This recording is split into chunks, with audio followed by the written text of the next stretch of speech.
Your blood runs orange and blue.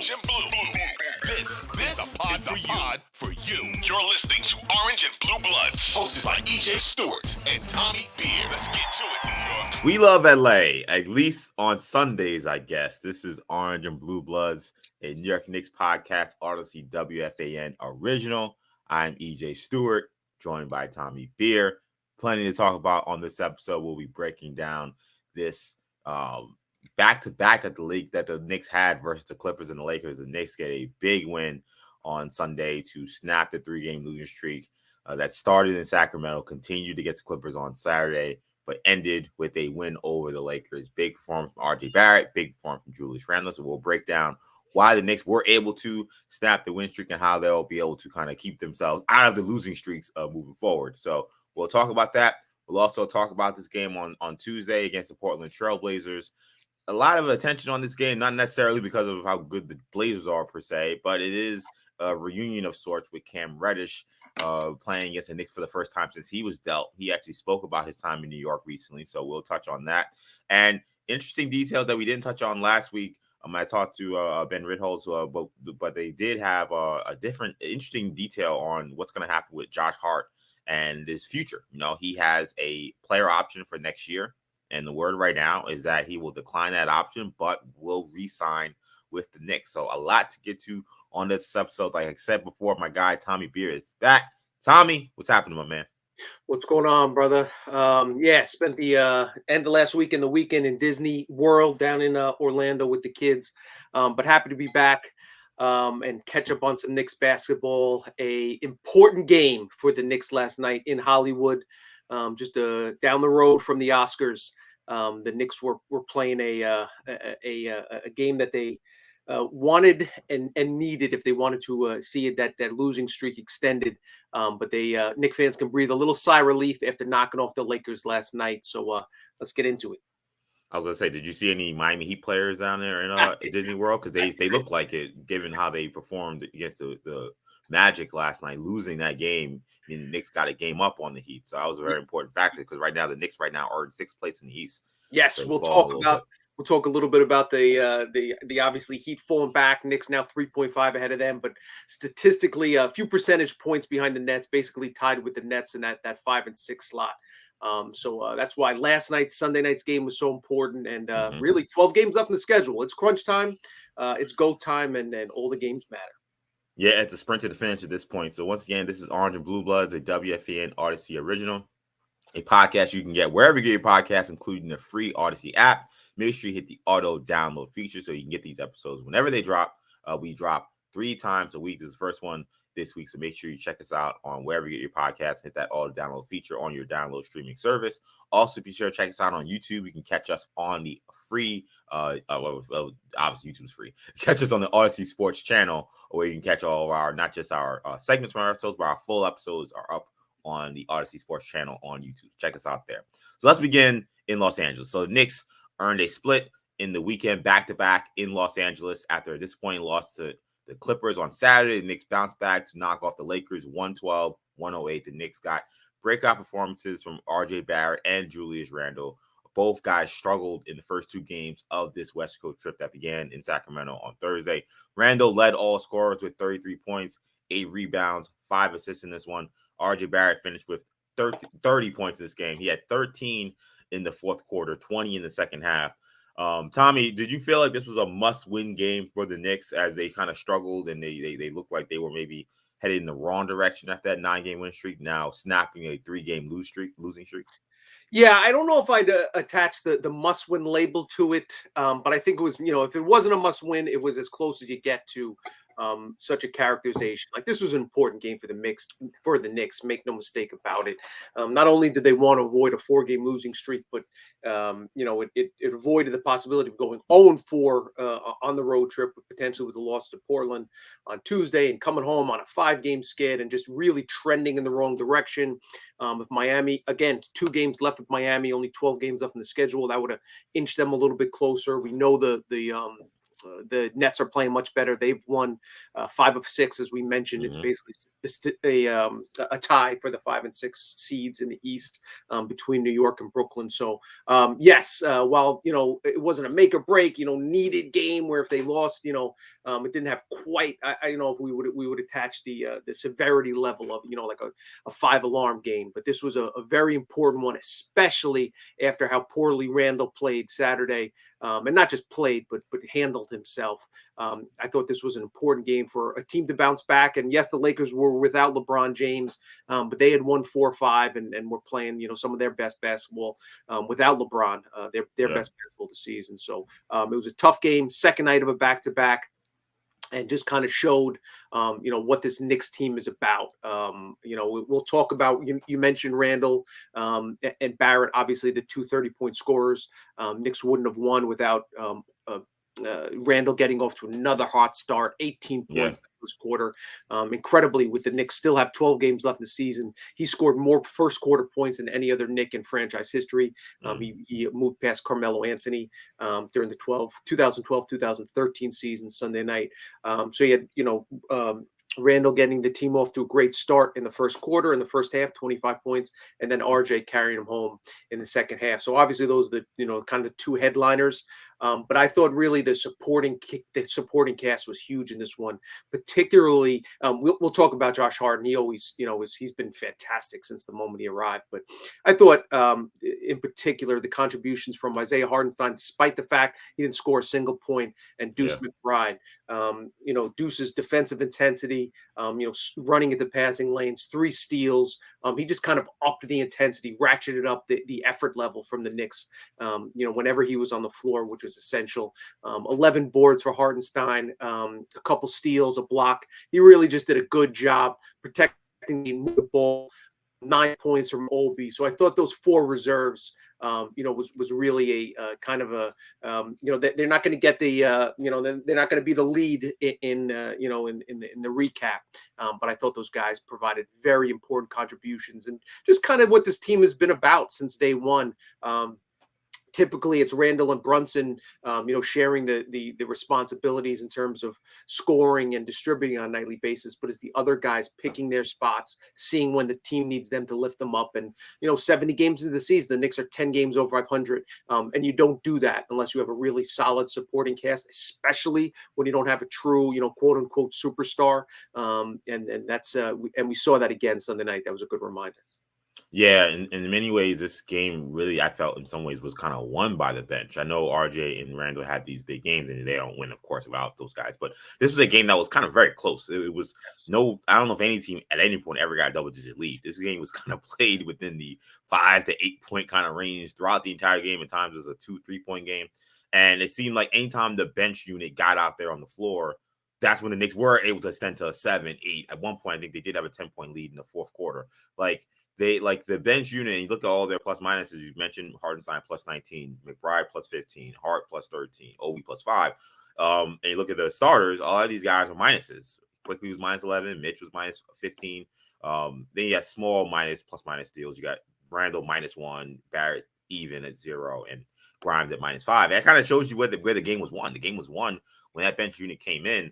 They played spectacular. And I thought one of the turning points of this game to me was kind of at the start of the fourth quarter when the bench unit once again looked like they were pretty much kind of dominating that Lakers bench unit, and then to a point where it looked like maybe the Knicks will pull away and kind of make this a double-digit game if Darvin Ham went with the usual substitution pattern of kind of keeping AD and Russell, who was blazing hot in this game, out till around the 6-7 minute mark. He brought them in about 8:40, 8:50 left in the fourth quarter because he kind of knew the game was going to get away. And credit to Tom Thibodeau. I really expected him to counter that move with throwing Randle and throwing quickly those guys back in the game, and he didn't do that. He actually kept Obi and kept McBride and kept Hardenstein in the game. Hardenstein, I think, ended up finishing the game, and the Knicks held their own against even the star players for the Los Angeles Lakers, some of their key starters in that time. And I think it gave Randle and quickly some of these guys the blow that they really needed. And then they came in around the 6 minute mark, which is when they normally would come in, and they were able to hold on. So a lot of that had to do with the play of RJ Barrett. I mean, I mentioned 13 points in that fourth quarter. I think he had 11 points in the first like 6 minutes of that fourth quarter. Why was RJ, in your opinion, so effective in that second half where he really took off? Yeah, I think it was just, him attacking the basket, not settling for as many three-pointers. The one three-pointer he did hit, obviously was very clutch late in the game, but he was just 1 of 8 from downtown. He just, got to the basket. It was one of the Lakers defenders, I think it was Austin Reeves, that talked about, we know he's going left. That's where he wants to go. It's just hard to stop him. And he was playing downhill. He's playing just, not settling, getting to the basket, and finishing around the rim, just as importantly, not only getting there, but making solid decisions once he got into the paint. And again, that's a game, we talked about Randle's good start. We talked about the bench players, but they would not have won that game if Barrett didn't put on, didn't put up, the 20 plus points he didn't perform as, didn't pump in the points that they needed. Because again, obviously without Jalen Brunson, they have a tough time finishing. They almost have to build a little bit of a cushion when Brunson's on the court. We saw the Lakers make a dash back before. 2 late free throws from Josh Hart was eventually able to seal it with 5 seconds left. So those are all those are the things that they needed. But yeah, I just think key for Barrett again is going to his strengths, and his 3-point shot is just not falling right now. Last 6 games he's shooting 7 of 39 from downtown. That's 18%. That's a staggeringly low number. And he's not the only one struggling from deep. Over that same 6-game stretch, Quentin Grimes 9 of 31, Obi is 3 from 20. Those 3 are combined 19 for 90. During that 6-game stretch. Again, a lot of it has to do with, we talk about how important Brunson is just for obviously his points per game average, et cetera. But, the way he sets up the offense, the way he puts his teammates in position to succeed. All these numbers are highlighted and illustrated when we see him not on the floor. But yeah, so again, for RJ, and we've talked about it and we'll talk about it again over the next couple of weeks. For the Knicks to unlock their ceiling, they need not only a productive RJ Barrett, but an efficient RJ Barrett, and not necessarily the version of the version of RJ we saw in the second half, because obviously you hope Jalen Brunson's back, and therefore they don't need. He took 27 shots last night. So the good news is he scored 30 points, but 27 field goal attempts is not a recipe for success for the Knicks when they're fully healthy, even if they're not fully healthy on most nights. But again, if he can do that in spurts, the start of the fourth quarter, the start of the second quarter, when Randle and Brunson are out, if Tibbs continues to go with not staggering those guys' minutes, that's when RJ is going to have to play that version of himself. So hopefully you see an increase in efficiency, but they need that productivity from him, in those spots. Yeah, I mean, it's why I said that RJ to me was the X factor on this team, even though there may be other options where you think, you consider them more of an X factor. But to me, it's like when Knicks get, I agree. You don't necessarily want that version that you had in LA if Brunson's out there, but if they get kind of a light version of what they got from Barrett in LA with Brunson back, the Knicks, I think, can go to the Eastern Conference Finals. I think that would be my ceiling for them, because he's extremely tough when he gets downhill and he kind of has a plan. And he has a counter when the defense takes away certain things, which is kind of what we saw. I mean, he had some finishes in that game on Sunday night that I had not seen from him. I mean, and it wasn't like it was luck. It was clearly things that he had in his bag. He just hasn't really tried, or maybe he's never pulled it out in the game. I mean, some really nice left-handed finishes. Of course, he's left-handed, but he did an up and under right around or in front of the basket that I was like, oh, I've never seen him do that before. Like, he had it all working. And when RJ is being aggressive, I think the Knicks are at their best when he's being aggressive and being efficient, which is what they got in the second half. First half wasn't so great, 4 for 10 in the first half. If he can play that way, I think the Knicks are in good shape. I also think that, to me, when I think of RJ's game, the 3-point shot right now is broken. There's no other way to put it. When I look at the way he shoots, I think that for some reason he's shooting with a much wider base than I'm used to. And I think that's why a lot of his shots are so off left and right. A lot of time you talk to shooters, a lot of it starts with your base, starts with your feet are planted. And I don't think he's always square. I don't think he's always balanced. I think that's why you're seeing some of these misses end up so bad. In fact, the one he made, I thought he had to shoot it quickly. He had to kind of get it up, and he couldn't really think. And I think he actually had his best looking shot on that one, and I knew it was going to go in, and it went in. So I don't know if that means he's got to go back to Drew Hanlon. But what I would say is I kind of wish that RJ this offseason, assuming he's back on the team, he needs to either watch a bunch of Jimmy Butler or get in the gym with Jimmy Butler, who also is, I think he's with Chris Berkeley, not Drew Hanlon, but because Jimmy Butler just doesn't take those shots anymore. Like Jimmy Butler is kind of just eliminated the three ball in his game. Like he'll take it every now and then to keep defense honest, and he'll only take maybe one or two a game. RJ, when he has a game like this, I mean, it was crazy during the broadcast. Mike Breen kept saying, RJ is now 7 for 10 from 2, but he's 0 for 6 from 3. And you hear that stat, and you're just like, I mean, I know to some degree in the way the NBA's play, you gotta keep the defense honest, but you don't feel like he could find a way to get more 2-point shots. You would think his efficiency would rise up. Maybe he won't have the big point totals he would have, considering he's a third option, but I think he'd be a much better player at this point. I totally agree. And I think the Butler comparison is a very good one. Also, DeMar DeRozan. I mean, there are guys, there are wings that have shown that you don't need to be a high volume 3-point shooter to score effectively in the NBA. Even today's NBA, because of the excessive amount of 3-pointers that are taken, there's a lot of space open in that 2-point area. If you can become a high efficiency 2-point shooter, there's a place for you. There's a place for you to increase your productivity or efficiency and make you a more valuable NBA player. And kind of one of the thoughts I've had over the last couple of weeks, even when Barrett's struggling, is not only is Barrett's a strong play to close the second half and in the postseason important for the Knicks, obviously, winning games over the next stretch and into the postseason, et cetera. But if they're going to trade him this summer, which I actually think is, if you had to ask me if there was one big move the Knicks are going to make, I think it's trading RJ Barrett this summer just because of his fit alongside Brunson and Randle's a little bit clunky, not a great fit. He's the kind of the one piece that they have that could bring something back, considering his youth. Just basically just increasing his trade value. It would be important for him to kind of close out the season strongly as he did last season. And remember, he played really well, averaged, absolutely 23, 6 and 5, something like that, the last 2 months of the season. So he's obviously not going to get to those numbers this season. But again, for him, it's not, the points, it's just playing efficiently. And also, him and Randle didn't play all that well defensively. They kind of had spots and starts here, at moments over the weekend. Yeah, it's certainly, again, but the good point about Barrett is he doesn't necessarily, yes, take the open 3-pointer if it's there. But the other thing is you're going to see teams start to dare him. And you saw the Lakers do that a little bit, really, give him an extra few feet until he starts knocking him down. Yeah, and another player he could watch, quite frankly, is Josh Hart. How many threes does Josh Hart turn down? Threes that, quite frankly, I think he should be taking sometimes.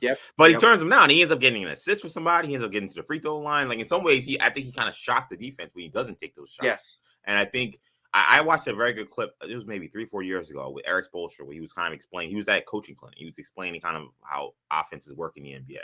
And I guess he was talking about the mid-range game. And he said, look, I know people talk about how, we're not trying to take mid-range jump shots anymore. And he's like, that's not necessarily true. We try to look for good shots everywhere. And you got to think at a certain point, if the defense is trying to take away the three, every defense in the NBA is trying to take away the three. Well, then as an offense, you have to counter with what shots are open. What shots are they giving you? He's like, so if you're giving you open mid-range jump shots and you can hit those shots, then that should also be in your offense. And I thought it was an absolutely brilliant. I definitely did a disservice probably explaining what Soldier said, but it was a brilliant explanation just about how he kind of looks at offensive efficiency and how he plays the game, how he coaches. And one of his best players, Jimmy Butler, lives in the mid-range. So RJ Barrett during his second year showed that he could hit that mid-range jump shot. He had a couple games where he was hitting it. I don't know why he just he goes to it and then he just doesn't shoot it for another 2-3 months. I don't know. I don't get it. But nonetheless, it was a really great game from Barrett. So definitely shout out to him. You mentioned Randle and you mentioned the defense. Are you confident after that game that Randle is back to being the Randle we've seen most of the season, not the player we saw with the clip in that Clipper game? And I don't even want to leave it to just the Clipper game because I thought that he wasn't maybe going crazy, but he kind of was off his rocker a little bit in that Sacramento Kings game. And he played extremely poor in the Hornets game. So to me, this has been, we said on this podcast, I don't care how many points he had. I thought he had a bad game against the Celtics. So in my opinion, I thought Randle was coming into this game, having played 4 miserable games, in the Clipper game seemed like a boiling point where he's got to be held back by Tom Thibodeau, which I had never seen before. Multiple teammates trying to get him to calm down. Are you confident that Randle's kind of put that aside and maybe that was the worst moment of the season and now he's kind of back, or what are you thinking of after seeing that Randle blow up we saw on Saturday? We'll see. I'll just say Mm, this: the Knicks and Mr. Randle are lucky we didn't record a pod on Sunday. Like this wasn't a yeah, typical game where we would record after, because Randle would have got obliterated on this particular podcast, because he cost the Knicks that game yeah, on Saturday night. For those that may have missed it or just recapping, point three, less than a second left in the third quarter. Knicks up one. Randle foolishly throws an elbow in Mason Plumlee's face, gets hit with the technical. So now instead of the Knicks going to the fourth with a lead, they're Paul George hits the tech. Plumlee hits both free throws. The yeah. Knicks Because they are called a down foul two. on him. Yeah, Exactly. So now the Knicks are down 2 points heading in the fourth quarter. And then that's part of a 14-4 run for the Clippers. The first 6 minutes of the fourth quarter, Randle's pouting on the end of the bench with his arms folded. During this 14-4 run. And again, as you noted, right after he got hit with that technical, he loses his mind, screaming at coaches, screaming at Fournier, looked at a time, screaming at Knicks security personnel. Tibbs has to literally put him in a bear hug, quickly tries to calm him down, doesn't work. Fournier tries to calm him down, doesn't work. Johnny Bryant, kind of gets him off in the corner, looked like tried to calm him. Some of the other assistants tried to calm him down, doesn't work. He's fuming, he's steaming. You just can't have that as a professional basketball team. Unsurprisingly, the Knicks come out kind of just on their heels in the fourth quarter, yeah, and Kawhi and Paul George put them away. The Knicks' margin of error without Jalen Brunson's very small. The Knicks' margin of error with Jalen Brunson yeah, yeah. is small relative to the other top teams in the East. And again, the Knicks have been one of the better teams in the conference, in the league for the past 3 months. Without Jalen Brunson, it's flat out minuscule. Yeah, it's microscopic without Jalen Brunson. Without Brunson on the floor. So that type of stuff can't happen. And it was kind of like, I just think of it like as a, if you're a parent and you see a kid, behave really well for a whole school year, and then he gets into he was fighting the year before, and then he gets into another altercation, or it was kind of like a relapse, a PTSD moment for Knicks fans, because we saw it, and that was the Randle that really, kind of sabotaged himself, and in turn kind of torpedoed the Knicks season in 2021-22. And to his credit, and we have given him a ton of credit here, and he's been given a ton of credit elsewhere, he deserves to make the All-NBA team this year. He's played that well for that long, 70 games, never takes a night off. And some of that emotion is part of what drives his success. It's kind of the same, the reason people knocked AI was because he took so many shots, but that, again, that was part of, built into his fabric, built into his DNA, was his, his ability to think he can make any shot at any time. Yeah. And so with Randle, it's part of that competitiveness, but yeah, you're right. He was teetering, it looked like, for a couple games there with the Kings. And it just, you got the sense that Marcus Morris, if that game had been close and went into overtime, or they needed, everybody stayed on the floor for the full, final 6 minutes, that like Marcus Morris would have got Randle to throw a punch, or in some way would have got him ejected or suspended. So I thought, my thinking was, after Randle pulled that nonsense at the end of the third quarter, Tibbs should have benched him the entire fourth quarter. Yeah. He didn't. Tibbs should have called him out post game. He didn't. But that's kind of to be expected at this point. At this point in time, we know how Tibbs is going to handle Randle. But yeah, so as a roundabout way to answer your question, seeing is believing. I'm going to need Randle kind of settle down a little bit here. To his credit, came out strong Sunday night, kept his emotions in check.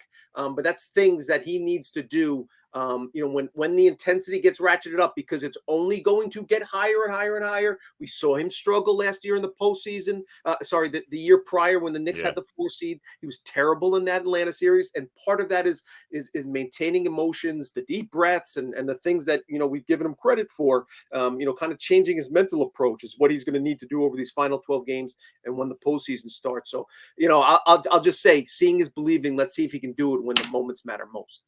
Yeah, I'll say quickly that that was alarming to me, because when I've talked about Randle's career with the Knicks and that turn that happened after the Knicks made the playoffs and in that Hawks series, I felt like that Hawks team in some ways broke him.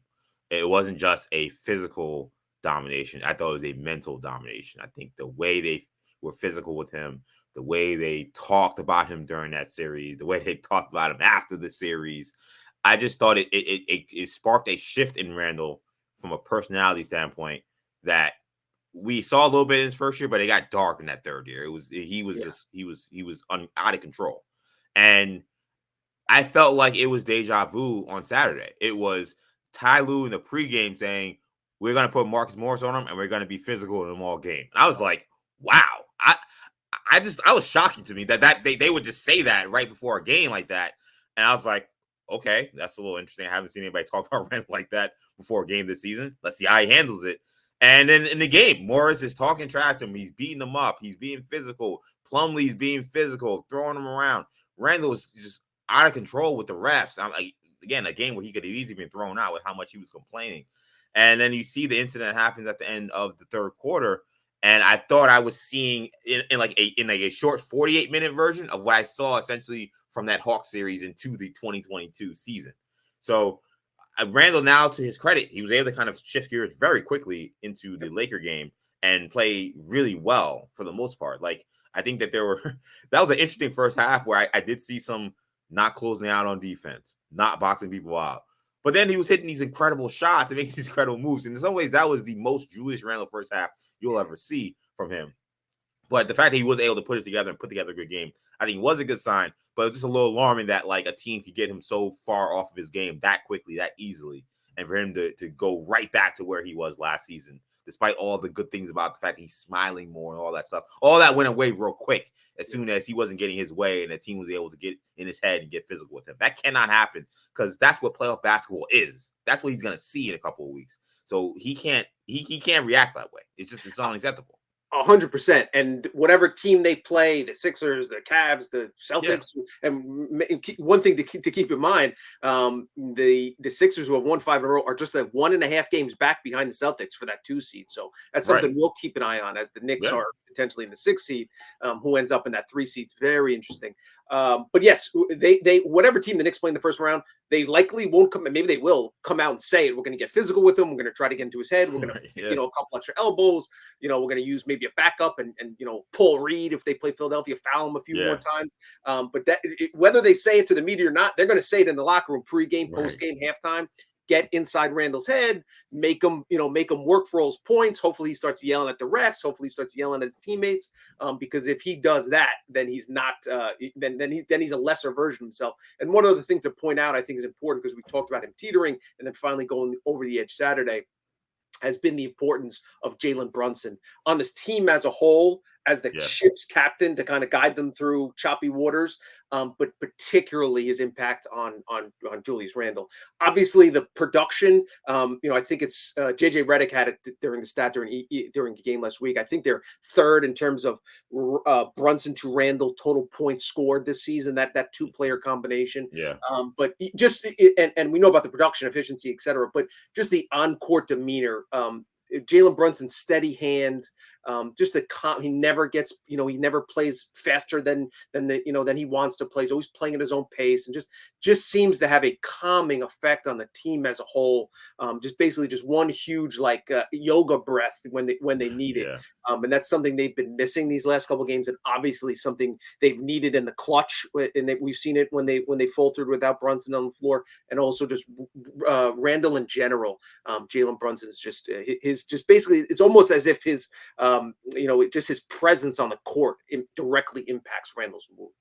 Yeah, exactly. So I think that whole thing doesn't happen if Brunson plays, quite frankly. And I think in some ways, like, I'm looking at the characters that are involved in this story on Saturday. I'm looking at him yelling at Evan Fournier. I'm looking at him yelling at other guys that have been on the team before, like guys that were there last season. To me, it was like, oh, this is last season. Like, this is what we had. Like, Randle having a terrible game, inefficient, yelling at the refs. Now he's blowing up to the point where now he's yelling at his teammates, yelling at everybody. He's being held back. Assistant coaches can't control him. Like, the main difference this season is that Jalen Brunson is on the team. Now, he was on the bench. He wasn't obviously playing, but I just think if he's in that game, he's playing. I think Randle has talked about how much he respects Brunson. I just think that they have a relationship where I don't think he even pulls that. That to me is a little, that also is alarming. Like, I don't like the idea that, like, because Brunson didn't play, he felt like he could just be a wild man. Like that can't happen. And it's something minor, but it's just kind of, I think, a illustration of our point. Randle should not be taking technical free throws when Emmanuel Quickly's in the game. What was that yesterday? Yeah. And it's happened before. And I think it's just kind of a sense of entitlement. We've credited Randle, time and time again this season, and he deserves it for how as well as he played. But the next step to his evolution as a basketball player is his evolution as a leader and kind of a primary focal point of the offense. And just, he's one of the highest paid players on the team, and he'll continue to do so. He needs to, in some respects, humble himself a little bit and figure out, okay, I understand I want to get my points up, etc. But in order for us to win, even if it's a 0.0001% chance, because I'll probably make the free throw and Emmanuel Quickly, but Quickly's a higher percentage free throw shooter, and the game may not come down to 1 point, but it might. Let your best free throw shooter on the floor take the free throw. And it's kind of circling back. We've seen it before when Brunson and Randle on the floor together. Brunson steps to the free throw line and takes the technical. So that's the kind of respect that Brunson should show to his teammates. And hopefully we'll kind of see that maturity. And again, it's important to remember he's in the prime of his career, but he's still a 28-year-old person, has some growing and maturing to do. So hopefully he'll continue to do so. Yeah, Knicks win this game 112-108. I did think it was interesting. JVG was on the broadcast, and he was extremely critical of Randle in the first quarter. It's almost like he was kind of ready for a bad Randle game, given how he had been playing. Yeah. And he spoke about his inefficiency late in games, and he talked about the inconsistent effort on the rebounding and not boxing out Jared Vanderbilt, who was killing Knicks on the offensive glass first quarter. And in some ways, I really loved it because sometimes we kind of get in this world where it's like, oh, if a guy has a good season, you just can't say anything bad about him or how he can improve, how he can continue to still help the team. And there you got, one of the greatest coaches ever coached the Knicks telling you why Randle needs to get to another level. What is keeping Randle back from getting to the, perennial All-NBA, real superstar level that the Knicks, quite frankly, need. And it was very refreshing, I think, to hear some of the commentary from Van Gundy on that game on Sunday. So true. And it's a good point. And it harkened back to last year. There was multiple national television games where Van Gundy destroyed Randle as harsh as any, saying literally saying you cannot have this from your best player. You cannot have this from your highest player. The team you're a losing team if this player is this effort is represented. And honestly, putting on my kind of tinfoil hat for a minute, I've thought, dating back to that last season, we know Tibbs refuses to admonish Randle in any way, shape, or form, no matter the offense. We have a history of that now, 3 years.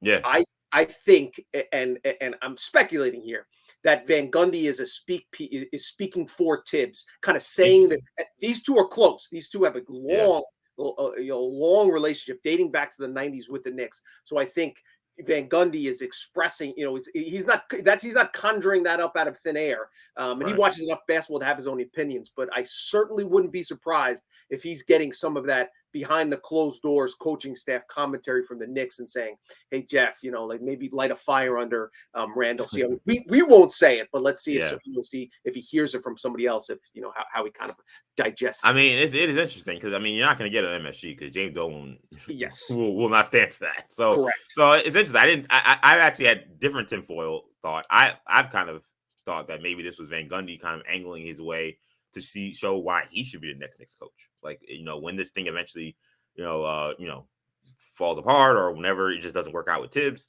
him saying, hey, this is why, if I was doing this, things would be different. And I don't know both I think could be interesting theories, but that's an interesting one. But let's shift gears here. And the Knicks, speaking of familiar faces like Jeff Van Gundy, the Knicks will be seeing a familiar face when they take on the Trailblazers in Portland on Tuesday to wrap up the West Coast trip. Former Knick Cam Reddish, who's been averaging 13.6 points a game and 46% shooting since joining the Trailblazers. He was asked about his time in New York and what went wrong. Reddish had this to say. He said, quote, "It had nothing to do with basketball. It was all the politics and all the favoritism." So very pointed words from Cam Reddish regarding why his Knicks tenure did not go well. He was acquired last season by the Knicks for Kevin Knox and a protected first-round pick, but only played sparingly in New York. The Knicks included Reddish in a trade package that landed them Josh Hart, who we'll talk about a little bit in a couple of minutes here. But meanwhile, the Blazers, they've wrapped a brutal 6-game road trip.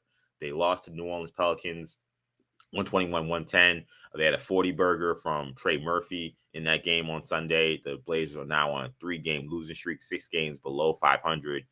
Knicks last played the Blazers on November 25th. Portland beat the Knicks 132-129 in that one. So let's start with this Cam Reddish commentary because it got a lot of attention on social media. Do you buy Cam's explanation about what went wrong in New York? That it was all favoritism and not basketball? No.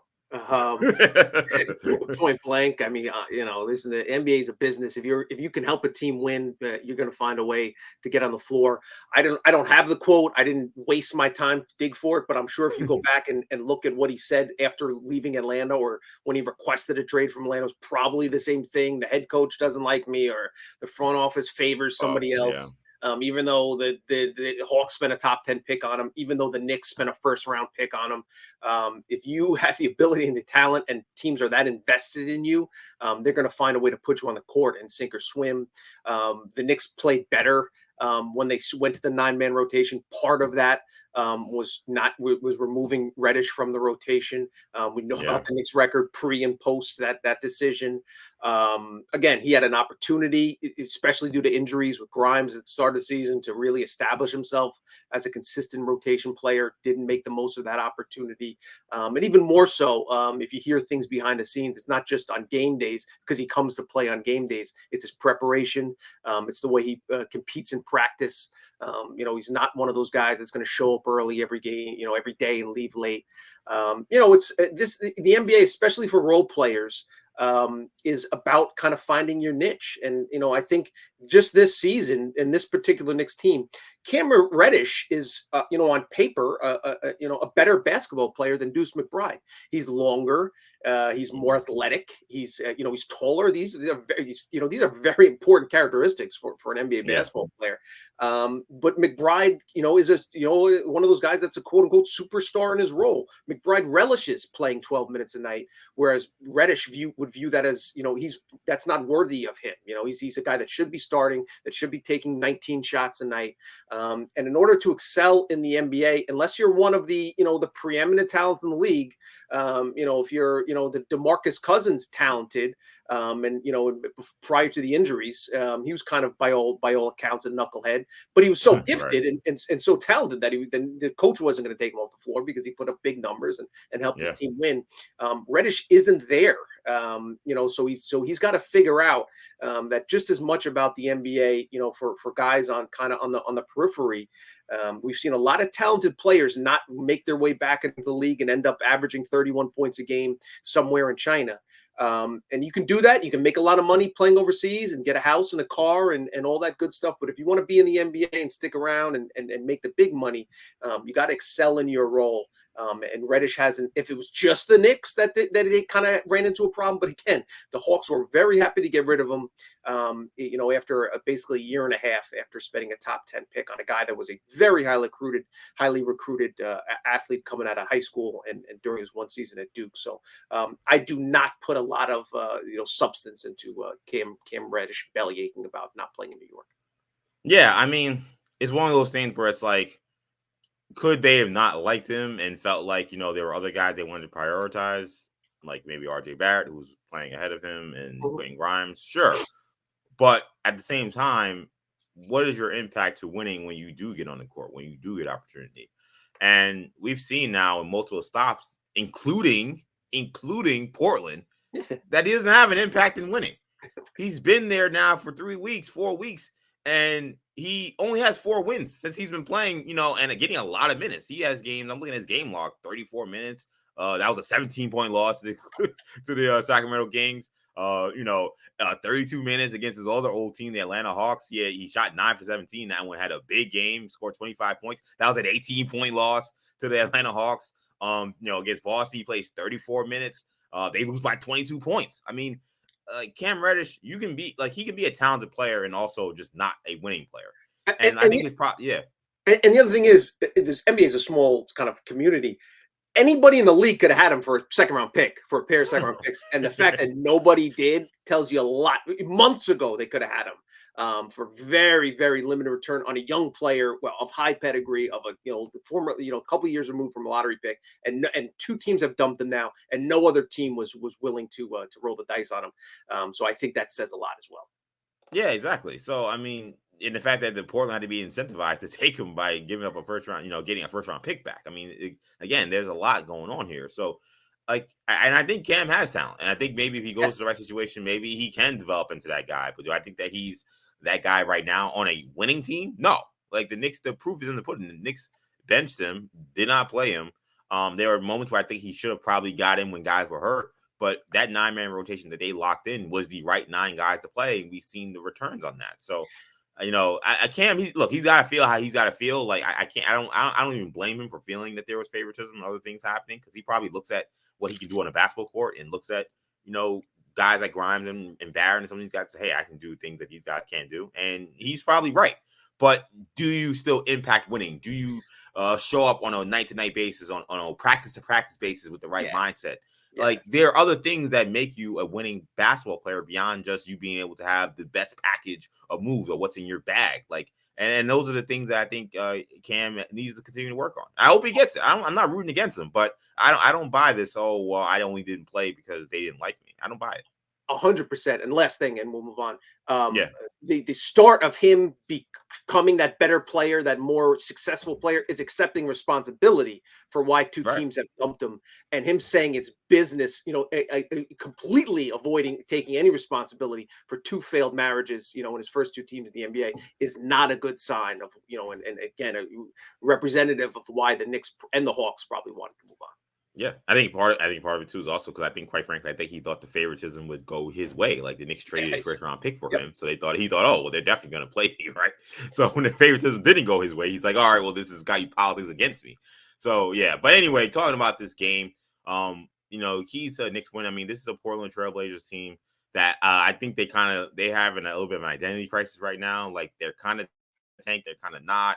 Dame Lillard did not play in this loss they had to the New Orleans Pelicans, so I don't know if he will be available for this one.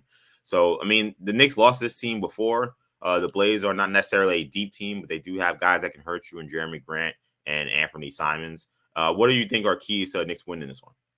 Yeah, the keys certainly are going to be, the injury report. We're going to find it out on, should be later. We're recording this Monday afternoon. We should have Monday night. The teams should likely submit their injury report. First on Jalen Brunson, it sounds like he's not going to play.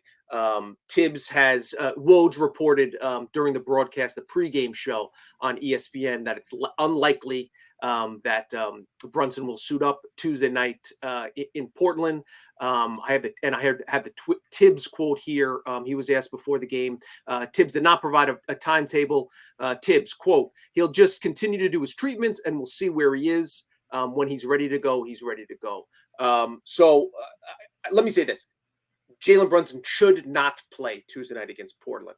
I don't care if he wakes up tomorrow morning and says, Coach, I'm 100% healthy. I've never felt better in my entire life. Jalen Brunson should not play tomorrow night in Portland. Due to a quirk in the schedule, the Knicks don't play again until Saturday when they host the Nuggets at the Garden. If Brunson sits out Tuesday night, tomorrow night's game, that will give him 8 days. He played the first half of Friday's game. He'll have a full week to rest. And before he suits back up, again, it's essential to think at the big picture at this point of the season. You cannot be penny wise and pound foolish. You need a healthy Jalen Brunson to have any chance of winning a first-round playoff series. You need a Jalen Brunson as close to 100% healthy as possible. So for that reason, I think they should sit him. The Knicks also get a benefit of the Portland potentially sitting out Dame Lillard.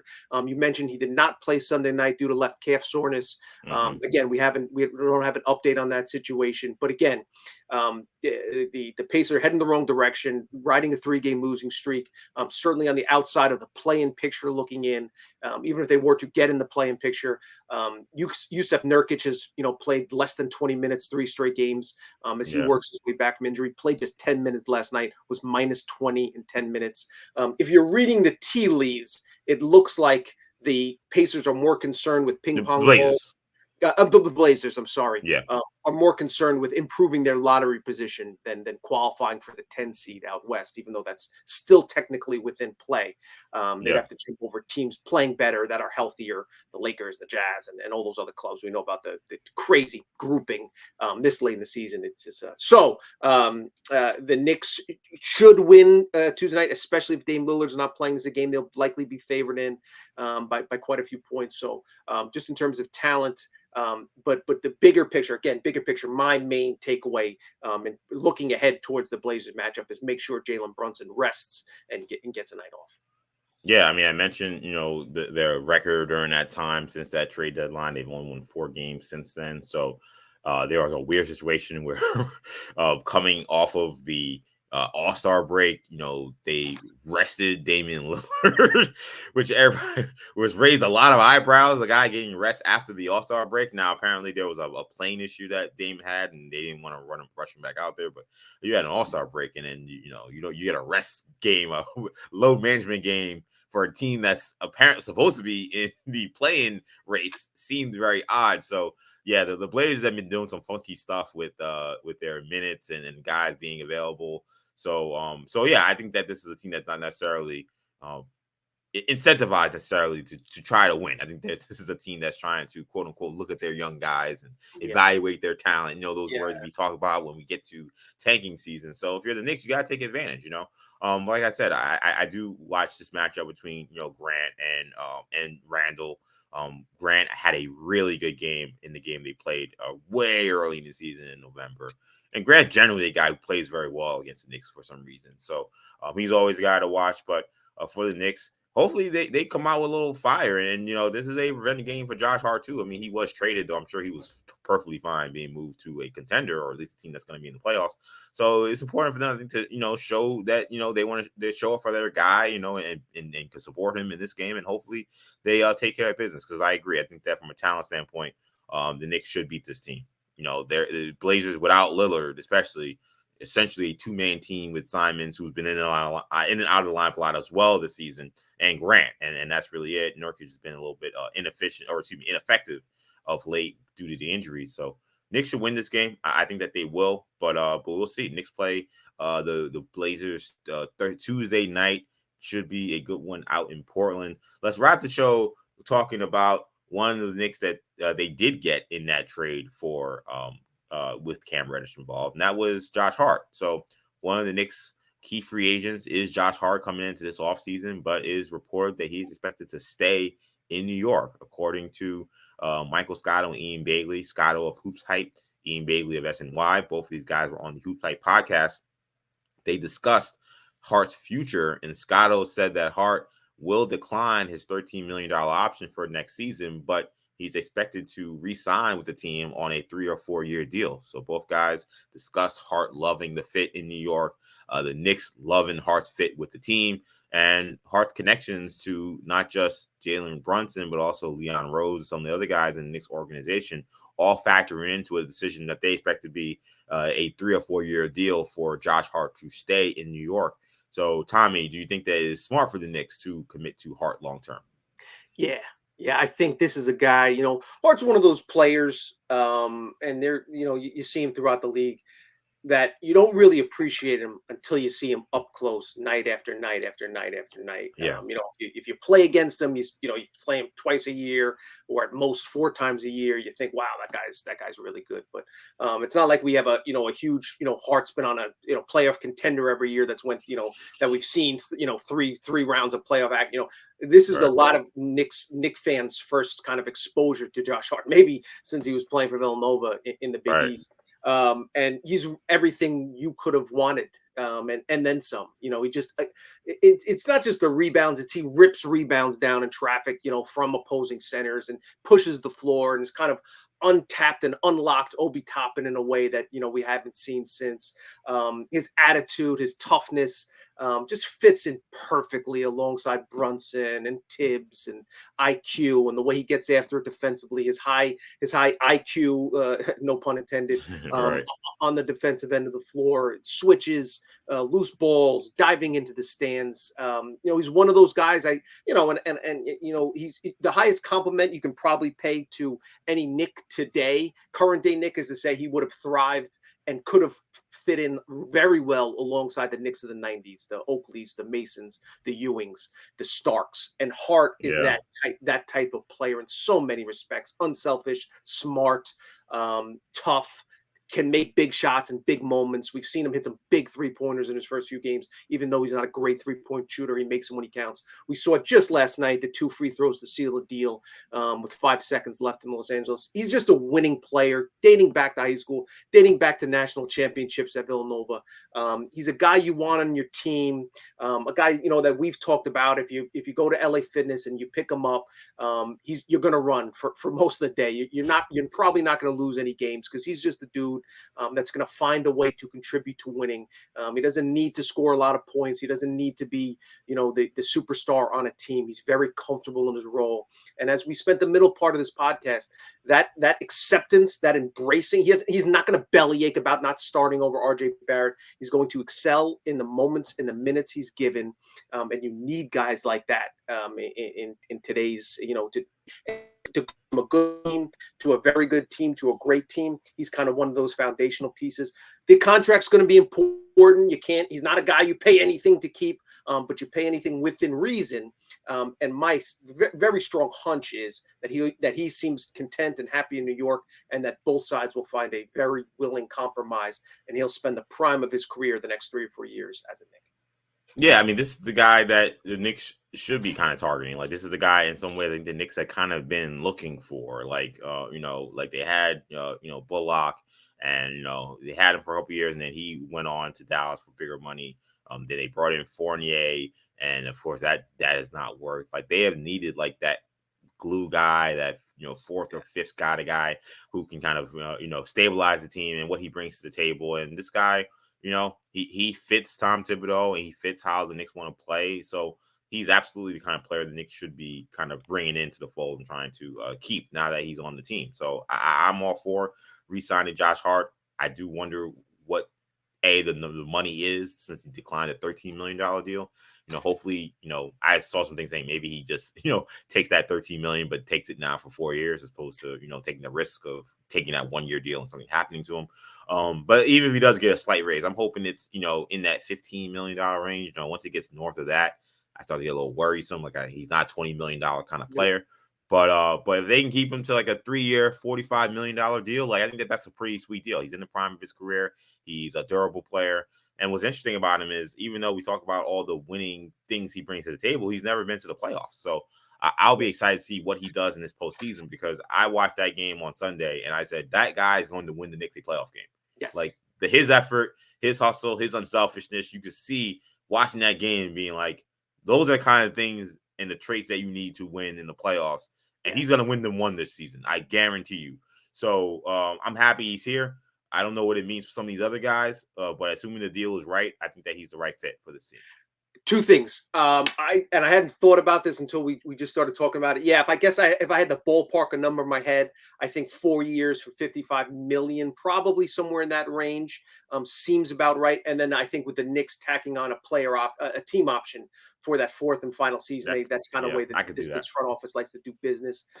So like 3 years, $45 million guaranteed, and then a 4th year team option. I think that's somewhere in that ballpark. Knicks would probably preferred closer to 3 years and high 30s, or 3 years and $40 million. Hart's camp will probably push, 4 years, $60 million. Maybe they meet at 4 years, 45, with the team option for year 4. So it's definitely something we'll look into. It. A lot of it depends on where the salary cap set in, what the Knicks do with RJ Barrett, how they handle IQ and all that other stuff. But yeah, just as far as Hart, he's a guy you want around. He's a guy that's going to help you win games. And again, if you're constructing a team to win now, and that's what the Knicks are doing. Again, they're not going to tank next season with Brunson and Randle paired together. You're just not going to be bad enough to get to that really, bottom 5 of the league. You're trying to build, solid, players around them. Hart's a great fit. And yes, and to your other point about Hart winning a playoff game, and you can say that about some other guys. Like if you get a high scoring, guard off the bench, Jamal Crawford type, you can say like, yes, these guys you trade for them at the deadline because they could score 37 in a playoff game and win you, or have a 15-point quarter and win you in the third quarter and win you a playoff game. I think even a bigger compliment of Hart may be he's the reason the Knicks will win a playoff series, or like one of the major, like where he's not going to average 20, have a 27-point game, and he's not going to average even 18, 8 and 4, but he's going to do enough in in that key stretch in the middle of a fourth quarter in game 1, and then the close of a second half in game 3, and then have the 15, 9 and 6 game in a game 7. And you look back at the series and go, holy cow, man, Brunson was awesome. Randle had some huge games, but the Knicks don't win this series without Josh Hart. And that's the type of player Hart is. And that's the kind of player the Knicks want to keep in the fold. So I'm not surprised with that. So we'll see what happens this offseason. But right now, the word is Josh Hart will be staying in New York long term. But that's going to do it for this episode of Orange and Blue Bloods, a Odyssey WFAN original. Tommy, let people know where they can find you. At Tommy Beer on Twitter. You can find me EJ_Stewart on Twitter, Action EJ on Instagram and TikTok. Once again, this is Orange and Blue Bloods, a WFAN Odyssey original, a podcast you can get wherever you get your podcasts, including the free Odyssey app. Make sure you hit the auto download feature on your streaming service so you can get these episodes every time we drop. We'll have 2 more for the rest of this week. Also, check us out on YouTube, where you can find us on the Odyssey Sports app. That'll do it for now. Thank you so much for checking us out. For Tommy, I'm EJ. Take it easy, guys. Peace.